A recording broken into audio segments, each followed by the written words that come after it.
नमस्कार, जय हिंद। मैं हूँ वैष्णवी सिंह और आप देख रहे हैं बैचलर फॉर न्यूज। और अभी इस समय मैं मौजूद हूँ मिर्जापुर कचहरी बार एसोसिएशन में और अभी मैं आ गई हूँ। अध्यक्ष जी है हमारे साथ है सुशील दुबे और इनसे हम बात करने वाले हैं कि आखिर वक्फ बोर्ड बिल जो पास हुआ है उसमें जनता पर या वक्फ बोर्ड पर क्या प्रभाव पड़ रहा है और सरकार ने जो इसके ये बदलाव किए हैं, इसमें जो संशोधन किए हैं, क्या वास्तव में ये जरूरी था या फिर ये जरूरी नहीं है। सर, आपका स्वागत है हमारे चैनल पे। सर, आपसे एक सवाल है कि पहले आप तो सबसे पहले हमारी जनता को, हमारे लोगों को ये समझा दें कि वास्तव में ये वक्फ बोर्ड है क्या, क्योंकि कुछ लोग ऐसे भी हैं हमारे बीच जिनको भी पता नहीं है कि वक्फ बिल जो संशोधन पास किया गया है वास्तव में ये है क्या, ये क्यों बनाया गया है। वक्फ बोर्ड जो है, जैसे कोई लोग दान देते हैं, संपत्ति को जो है इकट्ठा करते हैं, चलो चाहे चलो, वक्फ बोर्ड को दान दे दिया जाता है। वो एक संस्था टाइप का जो है हमारे यहाँ है। तो ज़्यादातर संपत्ति जो है हमारे यहाँ रेलवे विभाग के पास, वक्फ बोर्ड के पास और रक्षा मंत्रालय के पास भी, और रेलवे मैंने बताया इस सब के पास है। वक्फ बोर्ड के पास भी है। चौथे 3-4 ऐसे संस्था हमारे यहाँ हैं जिसके पास काफ़ी जमीन है और उस जमीन का उपयोग सार्वजनिक होता है, जनता के बीच में होता है। वक्फ बोर्ड जो था उस समय पहले था, वो अपना जागृत वो संपत्ति को अपना ही उपयोग कुछ लोग करते थे, बकिया हमारी जनता को उसका लाभ नहीं मिल पाता था और जनता हमारी परेशान थी। तो जो उसके संस्थापक थे, जो उसमें इन्वॉल्व थे, वह उसका लाभ उठाते थे। सरकार ने जो है कदम उठाया और वो नया जो है एक संशोधन बिल लाया, जिससे पहली बात इसमें आई कि यह एक बड़ा सुधार है सरकार का, जो कि मुस्लिम समुदाय के विकास और सामाजिक न्याय जो है की दिशा में यह मदद करेगा। और पहली बात यह भी है कि इससे हर जनमानस को, यह नहीं है खाली मुस्लिम, जब वह संपत्ति सार्वजनिक होगी, स्कूल होगा, विद्यालय होगा, अस्पताल होगा, तो सबको लाभ मिलेगा। और यह हमारा जो है वक्फ बोर्ड का जो संशोधन हुआ है उससे समाज को लाभ मिलेगा, जनता को लाभ मिलेगा। ऐसी बात नहीं। सर, अभी तो ये हो गया जनता के लाभ की बात और वास्तविकता है कि वक्फ बोर्ड में जो संशोधन किया गया है इससे कहीं ना कहीं जनता को लाभ है। लेकिन सर, जो वक्फ बोर्ड के अधिकार हटाए गए हैं जिसमें संशोधन किया गया है, जैसे वक्फ बोर्ड के पास ये अधिकार था कि जिस भी संपत्ति को वो अपनी वक्फ की संपत्ति घोषित कर देता था उसको नकारने की शक्ति सुप्रीम कोर्ट के पास भी नहीं थी। तो सर, इससे जो संशोधन हुआ है, क्या वक्फ बोर्ड पर कोई प्रभाव पड़ेगा, उनकी शक्तियों का हनन हुआ है? हाँ, इससे उसकी शक्तियों का हनन हुआ है। अब वह चीज़ नहीं रह गई, वो कह दिया तो सब हमारा हो गया। अब यह जनता की संपत्ति रहेगी और सार्वजनिक रहेगा और इससे जो भी चाहेगी सरकार जो है वो बोर्ड, वह एक न्यायपूर्ण काम करेगी, किसी जैसे कि वह सार्वजनिक उपयोग की होगी और सार्वजनिक कार्य किया जाएगा।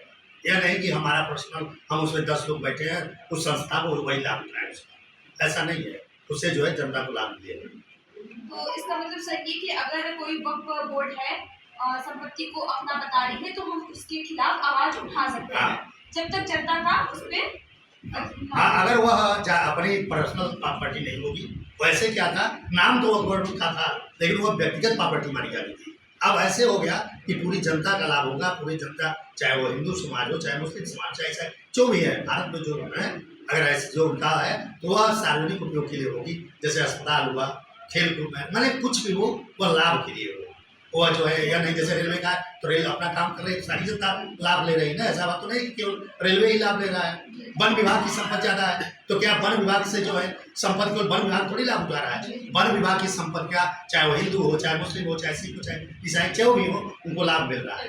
तो यह हमारा जो है इस पर यह विचार है कि जो भी चीज़ है या जो सरकार ने लाया वो ठीक है, वह सबको देख करके कार्य कर रहे हैं। इसलिए जो है बहुत ज़्यादा घबराने की बात नहीं। तो अभी मैं यहाँ बार काउंसिल एसोसिएशन में मौजूद हूँ और यहाँ पर हमारे साथ योगेश जी हैं और इनसे भी हम बातचीत करेंगे वक्फ बोर्ड को लेकर।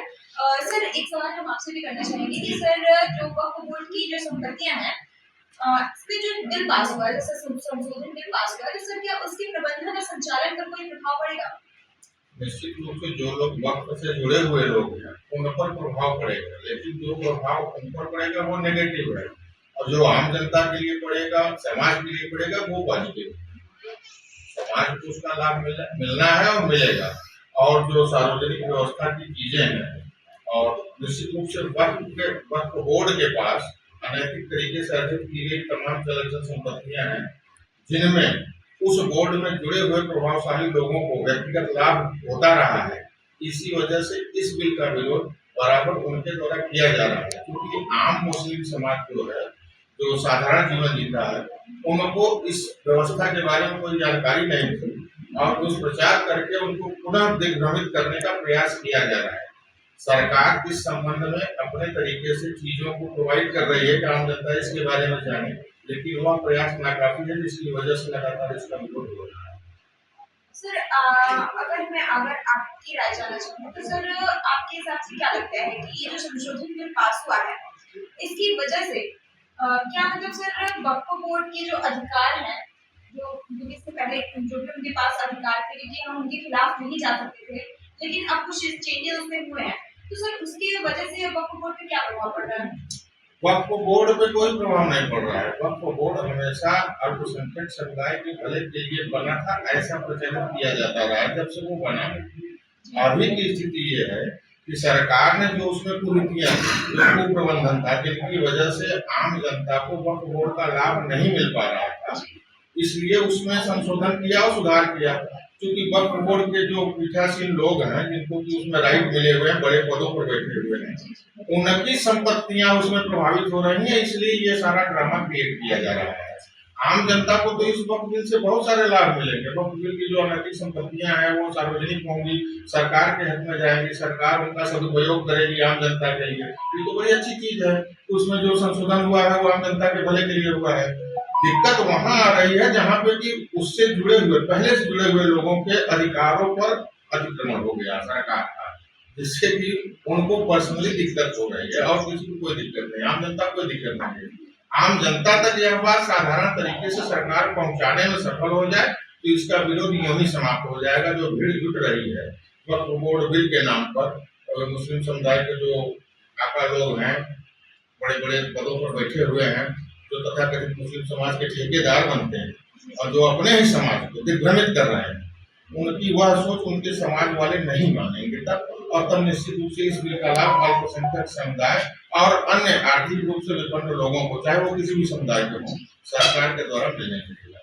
सर अगर आपकी व्यक्तिगत राय हम जानना चाहें तो ये संशोधन होना जरूरी है? बिल्कुल निश्चित रूप से ये संशोधन होना जरूरी था और हर हाल में इस संशोधन को बरकरार रखा जाना चाहिए। अभी अगर किन्हीं वजहों से, क्योंकि ये जो वक्फ बोर्ड बिल का कानून या संशोधन बनाया गया है वो बहुत सारे लोगों को नहीं पता, क्योंकि हम लोग कानून विधा थोड़ा बहुत जानकारी हम लोगों ने उसके बारे में हासिल करने की कोशिश की है, मिला भी है। तो हमारी राय में तो ये है कि इस बिल में जो भी संशोधन किए गए हैं वो बिल्कुल सही है। अगर समय आने पर इसको और बड़े प्रावधानों के साथ नियंत्रित करना पड़े तो सरकार को उस हिसाब से ही कदम आगे बढ़ाना चाहिए, क्योंकि समाज का हित सब सर्वोपरि है और सरकार इस दिशा में अगर कोई प्रयास करती है तो उसका सबको समर्थन करना चाहिए। मतलब सर आप ये कह सकते हैं कि अगर हमारे श्री कृष्ण ने कहा था कि प्रकृति परिवर्तन ही प्रकृति का नियम है, तो ये चीज होना बहुत जरूरी था कि परिवर्तन यदि हुआ है तो वो जनता के हित में हुआ है और होना बहुत जरूरी था। सर अगर हम अगस्त 2024 की बात करें तो वहाँ पर जो अधिनियम विधेयक हुआ था तो 40 संशोधन में को मंजूरी दी गई थी, लेकिन जिसमें से अभी 5 को मंजूरी भी दी गई है। तो अगर हम बात करें कि कुछ ना कुछ तो जनता के हित में ही दिया गया होगा, तो क्या आपको वो 40 में भी परिवर्तन आना चाहिए, उसमें भी संशोधन होना चाहिए? पहली चीज तो ये है कि उन 40 संशोधनों के बारे में आम जनता को कोई जानकारी नहीं है। तो जब तक वो जानकारियां सार्वजनिक नहीं होती हैं तो ये कैसे पता लगेगा कौन सा संशोधन जनता के हित में है, कौन सा हित में नहीं है। तो जब तक ये चीजें साफ तरीके से सामने नहीं आती है, वो बहुत क्लिष्ट तरीके से सामने आती है, जिससे कि विरोध का भाव प्रबल हो जाता है, लोग करने लगते हैं। अगर साफ साफ जानकारियां समाज के पास उपलब्ध हो जाए उस संबंध में तो निश्चित रूप से अगर वो जनता के हित में है तो कोई पागल ही होगा जो विरोध करेगा। और अगर कोई विरोध करता है तो जनता इस बात को समझेगी कि अपने स्वार्थ के लिए कर रहा है, जनता उसको समर्थन नहीं देगी, तो आसानी से वो चीजें आगे बढ़ेगी। और सरकार का जो ये कदम है वक्फ बोर्ड बिल का पास करना, सरकार ने मेरे हिसाब से एक गलती कर दी इसमें। वक्फ बोर्ड बिल में कोई गलती नहीं हुई, वक्फ बोर्ड बिल का संशोधन करने में कोई गलती नहीं हुई। इसको जो तैयार किया उन्होंने इस संबंध में आम पब्लिक के बारे में, आम पब्लिक को इसकी जानकारियां बिल को पेश करने से पहले उपलब्ध करा देनी चाहिए, ताकि आम जनता इस बिल के बारे में अच्छे से जान ले कि तो जो विरोध की ये स्वर प्रस्फुटित हो रहे हैं तमाम स्टेट्स में, ये शायद नहीं हो पाते और आम पब्लिक जो इसमें घुल मिल गई है, नुकसान उठा रही है, दंगे फसाद हो गए 2-4 जगहों पर, ये शायद नहीं होता अगर जनता को पहले इन चीजों की जानकारी दे दी गई होती कि हम क्या कदम उठाने जा रहे हैं और इससे आपको स्पेशली मुस्लिम समाज के कमजोर तबके को क्या लाभ होने वाला है, क्योंकि उन्हीं कमजोर तबके के लोगों की भीड़ को इकट्ठा करके इस बिल का विरोध किया जा रहा है।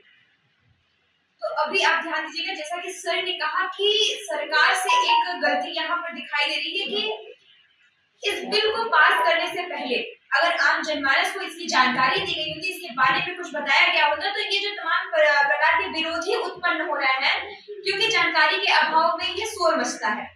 जिन लोगों को जानकारी कम होती है वो आवाज उठाते हैं और बोलते हैं। तो अगर जानकारी रहती तो शायद जो इतने विरोधी आज निकल कर बाहर आ रहे हैं, दंगे फसाद कर रहे हैं, ये ना होता। तो कहीं ना कहीं ये देश के हित की बात है, जनता के हित की बात है। सर आपसे एक और सवाल हम जानना चाहेंगे कि जो ये इसके हिताधिकार, जो संपत्तियों के हिताधिकार थे, अभी उसमें क्या उत्तराधिकारी को लेकर कुछ परिवर्तन हुआ है? तो सर हम चाहते हैं कि आप अपने शब्दों में थोड़ा लोगों को समझाएं कि क्या उत्तराधिकार का परिवर्तन अलग अलग राज्यों में अलग अलग तरीके का है। ये आप वक्फ बोर्ड बिल से संबंधित उत्तराधिकार पूछ रहे हैं या नहीं? वक्फ बोर्ड बिल से जो उत्तराधिकार का परिवर्तन हुआ है वो कुछ परिवर्तन है, उसमें क्या दिक्कत है? सर लोगों को जानकारी दी ना, मैं आपको वो जानकारी देने को जानकारी यही है मेरे हिसाब से, जो उत्तराधिकार का अधिनियम वक्फ बोर्ड बिल के साथ जोड़ा गया है उसमें पहले परिवार के किन्हीं खास लोगों को अपनी पीढ़ियों से संपत्ति प्रोवाइड होती थी। अब उस परिवार के जितने लोग हैं सबको प्रोवाइड होगी, बराबरी प्रोवाइड होगी। तो निश्चित रूप से अगर एक पिता के हम 4 संतानें हैं, किसी को खास अधिकार हो पिता की संपत्ति पर, यह तो गलत बात है। चारों को बराबर का हक मिलना चाहिए, चाहे बेटा हो चाहे बेटी हो। यही चीज उसमें संशोधित किया गया है कि सबों को बराबर का अधिकार हो।